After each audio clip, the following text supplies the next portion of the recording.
Iowa Soybean Association is driven to deliver for Iowa's 40,000 soybean farmers. We're proud to provide objective agronomic research, a helping hand with soil and water stewardship, and timely industry news powered by the Soybean Checkoff. Learn more at iasoybeans.com.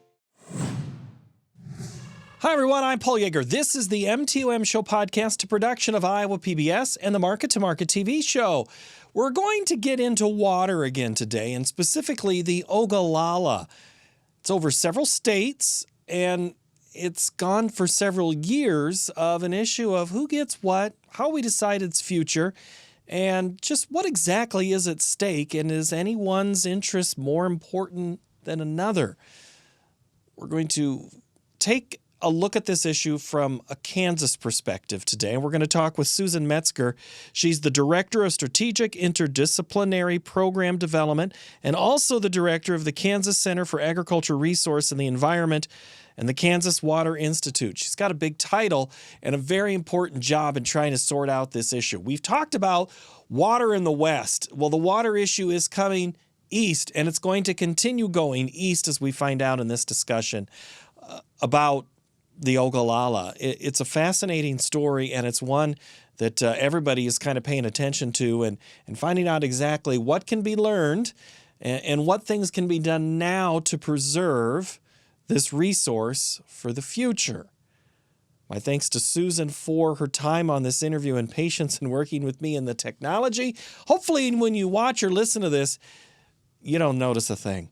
But if you have feedback for me and you did notice something, send it to me at paul.yeager@iowapbs.org. New episodes of this podcast come out each and every Tuesday on our YouTube channel or wherever you get podcasts. Now, let's get to one of those discussions with Susan Metzger.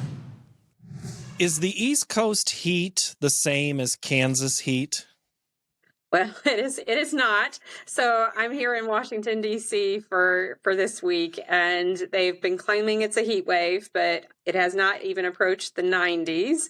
In Kansas, we would take the 90s as a spring temperature, but the difference certainly is the pavement here and the humidity makes it feel a whole lot hotter.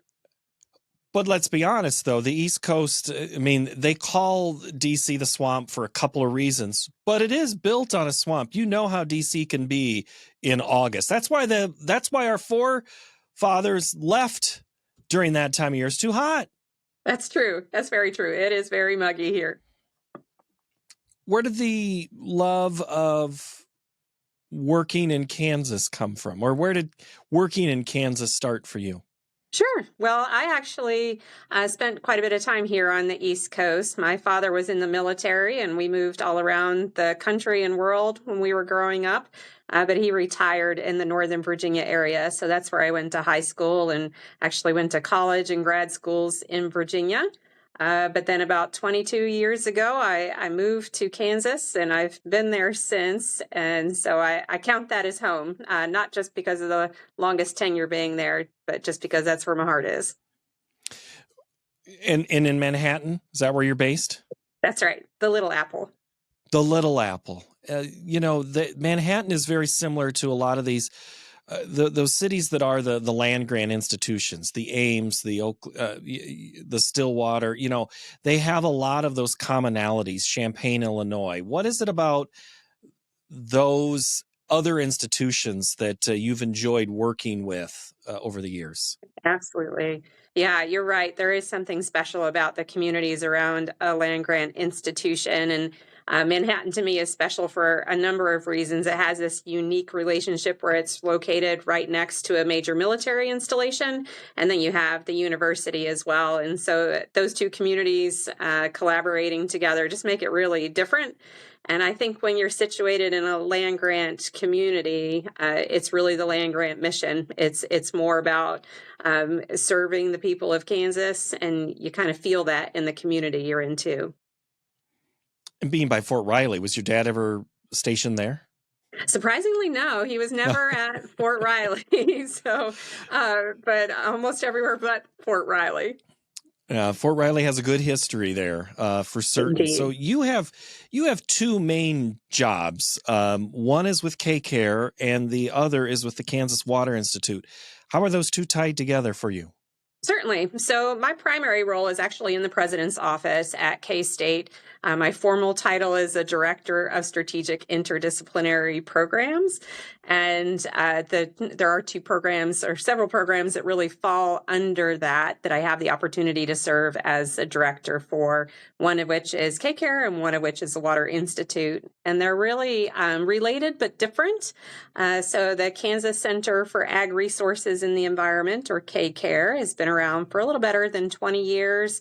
It's located within the College of Agriculture, and so it's really to serve agriculture and its intersection with the environment, but it's more than water. It can be carbon sequestration, nutrient runoff, things like that would impact agriculture and natural resources. So that's one side. And then the Water Institute is at a university level. It's interdisciplinary. It's not housed in any one college. So it actually serves more than agriculture. But it's entirely focused on water, not the other natural resources. Well, let's see. You checked hot button, hot button, hot button, hot button, all right there in all of those things. That's a tough job to balance a lot of those interests, Susan.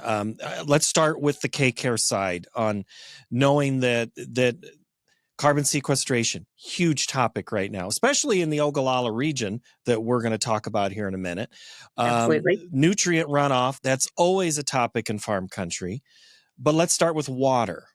Yeah. Because that is our basic element. Is that the primary, I won't say function of the job, but topic that comes up on the most frequent basis? Absolutely. Even when you talk about those other natural resources and even things like nutrient runoff, it all comes back to water. I really, maybe it's because I love water so much and the study of it that I can pretty much trace any topic back to water. It's like 6 degrees of separation. It always comes back to that. It really is the core.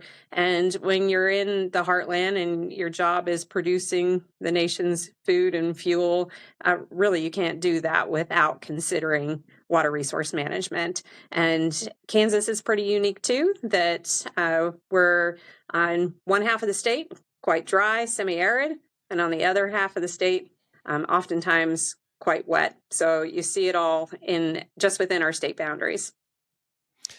And let's go west of you for a minute. I've had conversations with those in Arizona and California and in Oregon about water. That's at the source of a lot of things. Where do you look for, I won't necessarily say guidance, but input for ideas on how other areas are talking about water? Certainly. So I would say we look in our state, in our own communities, and then also to our neighbors. So we have some similarities with those states that you mentioned. So our western portion of the state, or really our entire state, is governed by the Western Water Doctrine, which is a first in time, first in right. So the first person to lay claim to the beneficial use of the water has the right to that water first. Irrelevant of the use made of water. So it doesn't prioritize agriculture over municipal use, domestic use kind of held in its own accord. But so, there are things we can learn from our other Western neighbors about their water management. But I would say more often than not, I find our neighbors, particularly Colorado, Oklahoma, and Texas, looking at us, looking at Kansas as a model for the types of policies and programs that address declines in the Ogallala. And then also internally. So we have a pretty robust network of stakeholder engagement that's either formally collected through regional advisory committees or collected in an ad hoc way as needed by topic. And so I would say that's really the core of the way that we do our planning. It's never from a top down, always intended to be from the ground up. It's easy for me to say that water is political. With the way you've mentioned the way the Kansas Water Institute is set up, that doesn't sound political. That sounds like it's a whole lot of stakeholders and not one is over the other. Was that set up intentionally that way to try to take some politics out of these discussions?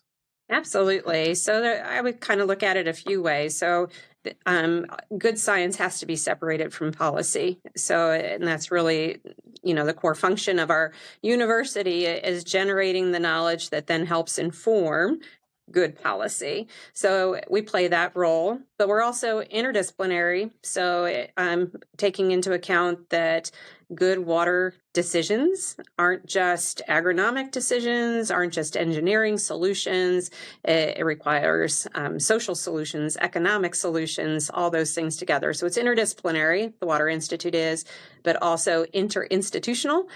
So I bleed purple, I wear purple. That's where my home is. But really, the talent and knowledge happens at all of our region institutions throughout the state. So part of the work at the Water Institute is making sure that our peer institutions, the University of Kansas and Wichita State, Fort Hays State, we're all partners in addressing our water resource concerns. But there is a political part to it, and those two always kind of have to work and inform each other. So the science helps inform good policy, and then we evaluate the impact of the policy and practice. We're actually really fortunate in Kansas. We have an entire legislative committee devoted to water who really takes the science seriously when making their decisions. It's hard to do the science first when you have people who scream, I shouldn't say scream, who voice, we're going to need drinking water. There's those who are we need water for pastures and alfalfa and crops. And then there's all the other uses of water, because we all have needs, Susan, frankly, when it comes to water. Absolutely. And there's a real sense of urgency, especially when we talk about declines in the Ogallala. And sometimes science is slow, research is slow. And so that's really something that the pressure of good science is making sure that you're still proceeding at a pace where decisions can be made in real time. And so that's some great examples of some of the work that we have, not just in the Water Institute, but through Kare, where we're really doing science and practice on the ground, hand in hand with producers. So we're co-learning, we're studying, we're putting the practices in play with immediacy, sometimes at the expense of you'd love to have this beautifully replicated study, but with great fancy charts, but there's better implementation when we're able to do it in practice with the producer. The Ogallala, it covers 8 states or parts of 8 states. It's one of those, once it's gone, it's going to take way longer than our lifetime to replenish. Are you at a point where you feel in your role as defender, a conduit for discussion, an innovator, a problem solver? How do you describe your LinkedIn bio of trying to be in this discussion with the Ogallala? Absolutely. It makes me think I need to go update my LinkedIn profile after this. So all those sound really good. And maybe it kind of depends on the day and the work or topic, and even to some extent where we are in the Ogallala. So when you look at Western Kansas as a whole, $57 billion economy dependent on that water supply. Like you described, it's an ancient aquifer. We are never going to get to the point, even if we stopped pumping today, where we would replenish those supplies to a point where we can then just kind of pick up with the same practices and not experience these consequences in the future. So instead, it's managing what we have in the most responsible way moving forward. And it's not all the same throughout the Ogallala. So we have areas in Kansas that still have probably 100, 200 years of thick aquifer thickness, usable supply, and others where we've already reached a point where it's difficult to even maintain domestic wells. So you see quite a bit of diversity just within our own state boundaries over the Ogallala, which also makes it really challenging just to create one uniform practice or policy because there's just so much diversity. Does that diversity from, what is it? I think 2.3 million people depend on this for drinking water, and then that it's not 5 million, 10 million that it might be, say, on something in the West in larger populations. Does that change the discussion at all? Yeah, I do think it makes it different. Where, not to say that we don't have some large communities that certainly are have those maybe tensions between rural and urban settings. I think the difference between us and, say, a Las Vegas or Los Angeles for Western Kansas is that even most of our large communities in Western Kansas are there because of agriculture. There's a major packing plant or some other ag-related industry. And so if you remove agriculture from the picture, chances are you remove a good portion of the population that's driving those communities. So I'd say there's less of the rub in our Western Kansas communities that say pit maybe one use against the other. And frankly, the Ogallala is not a secret. Everybody knows you have water. And everybody seems to have a straw that keeps getting longer and longer. Whenever you hear these ideas, what if we pipeline it? What if could we borrow a cup of water? Those calls, I'm sorry, let me ask this first. Do those calls come? Absolutely. Yes, those calls come. And like you described early on of looking to our neighbors to the west, they have made that system work very well. A system that transports large portions of water through open canals, sometimes pipelines, sharing amongst state boundaries, even sharing amongst international boundaries in some cases. So I would not say it is out of the question. I think no idea is ever out of the question. I think the key is if we don't do something that works to conserve our resources today, preserves the communities that are dependent on the resource and the economic drivers that are dependent on that resource, if we just focus on bringing in new supplies, which in reality is a 20, 30, maybe even 40 or 50 year project to have in place and functioning. If you just put, I guess, all your eggs in that basket, you won't have the supply today that is generating that economic driver that's keeping the communities in place. So to me, it has to be both. We have to work on conserving the resource that we have in place today, maintaining the communities and the economic drivers that we have that are dependent on that resource, so that then when you reach the point where you have those larger projects that might be bringing in new supplies, it's not all for naught.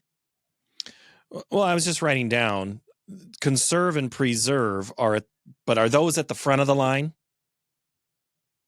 In my work, they are at the front of the line. And in the communities that I visit with and the practices that I see in place, also at the front of the line, at least in the state of Kansas. When these stakeholders meet, how often are you meeting now? And have those frequency of meetings increased? Sure. I would say meetings have increased, and they take on, I guess, different venues or reasons for getting together.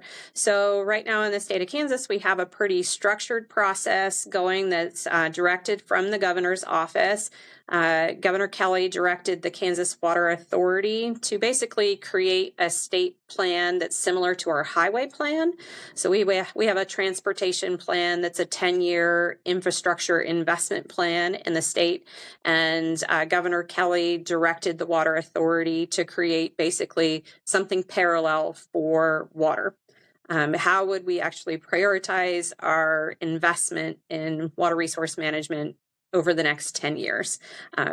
And so part of that is stakeholder engagement. So actually the next 2 weeks, a group is helping to guide these conversations all throughout the state and looking at water quality, water quantity over the Ogallala, and then in eastern Kansas, we're mostly surface water driven, a series of reservoirs. So what are we going to do to secure the storage in those reservoirs? So going out to each of those communities, asking them what their priorities are, and then even walking through some exercises of, if you had limited resources, which we do, where would you as a citizen invest your dollars?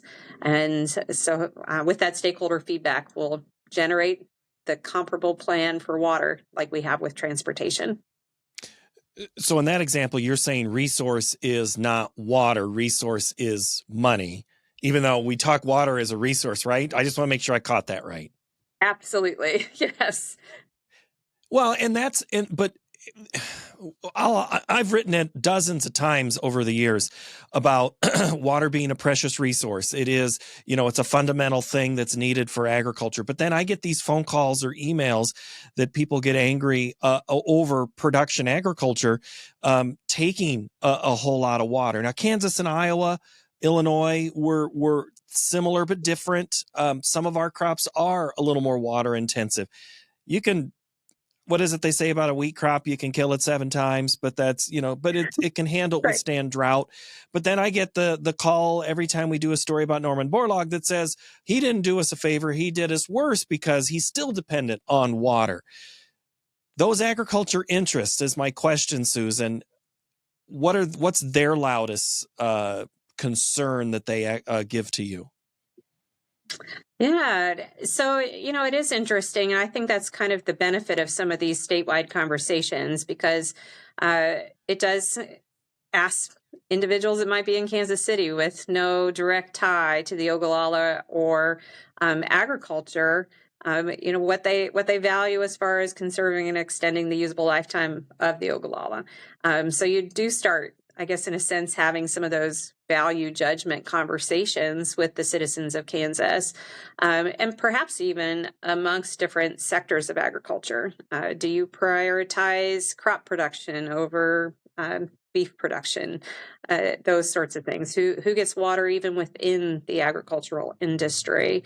I think as opposed to maybe some areas throughout the country, those two things maybe are pitted less against each other just because agriculture is the state's largest economic driver in the state of Kansas.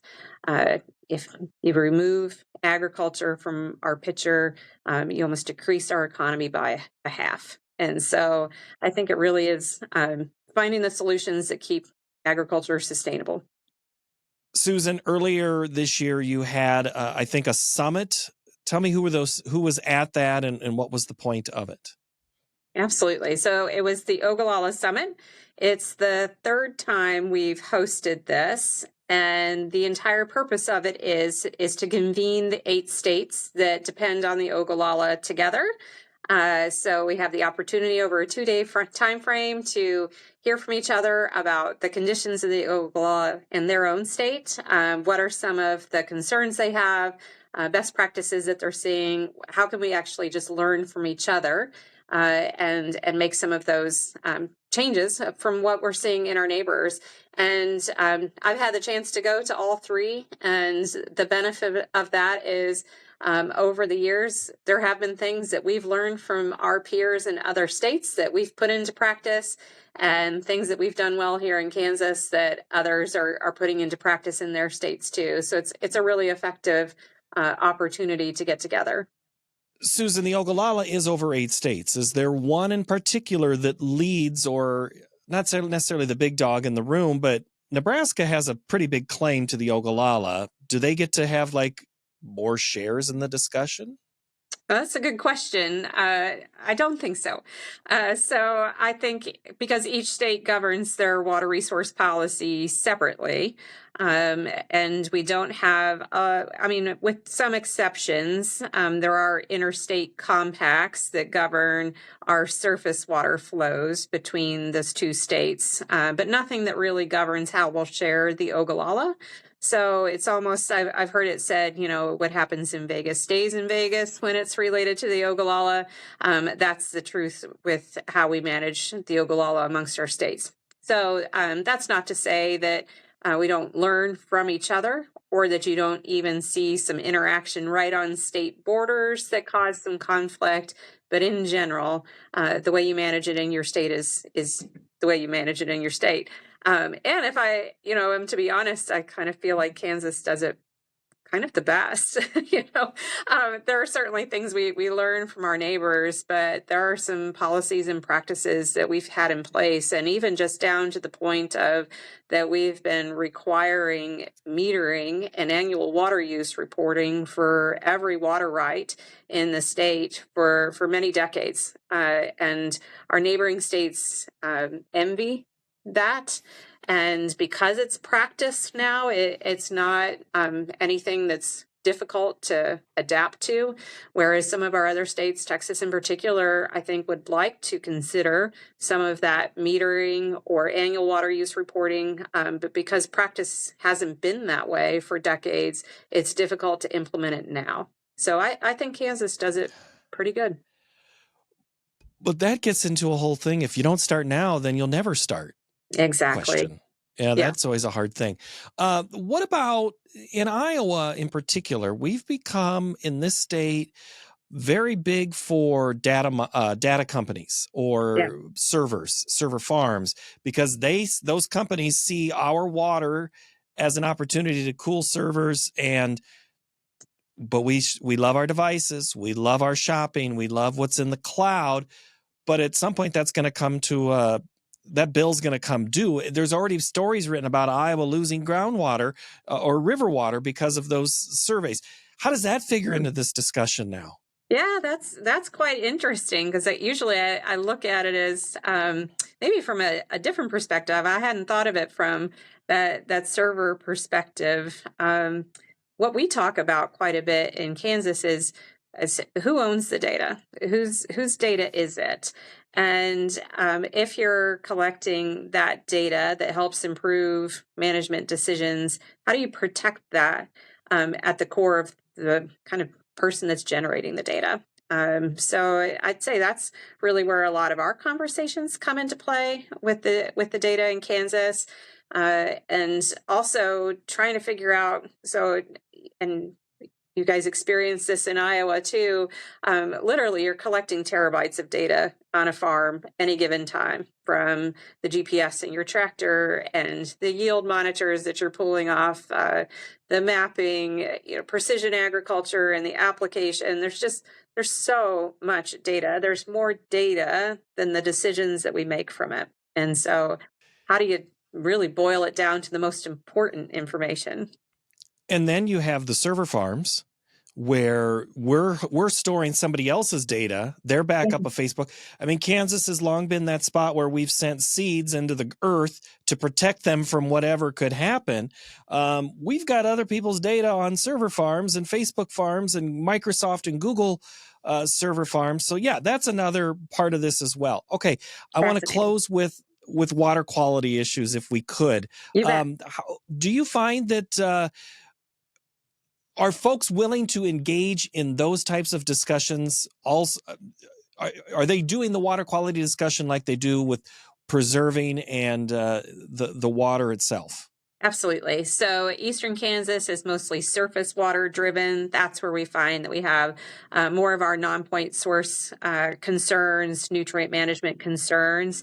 So we have through most of the funding comes from the Environmental Protection Agency, EPA 319 program, but also we have state dollars and local dollars that help direct working with producers to put practices on the ground that help keep nutrients in place, whether those are soil health practices, tillage changes, or other applications that help manage that. So again, I think that's true probably in Iowa too. While you're often doing that to protect some downstream communities and their water quality supply, it all begins and ends with the producer. And so having a great relationship with the producer to find the types of practices that make sense to keep their operations successful.